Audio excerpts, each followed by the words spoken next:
كيف ما تعرف الكرهب الإلكتريك تو ولاو هما أحدث الساعة بخصوص مجال السيارات. توا باش نوريكم الباتري نتاع الكهرباء الإلكتريك قدام عينيكم، حاضر راها.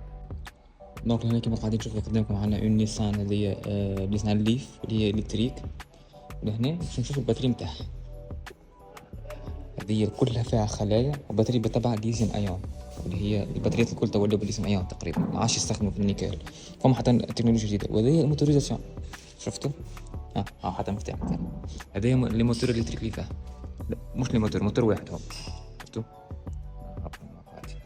الكتريك فيكل درايف اند ترانسميشن سيستم.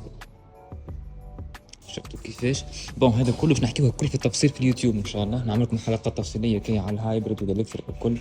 شوفوا كيفاش نفرق العجل المغناطيسي سسبونسيون. شوفوا لهنا هذا كليماتيزور تاع الكهرباء الكتريك. الكل استناو تلقاوه على اليوتيوب ان شاء الله في قناتنا اوتو باسيون.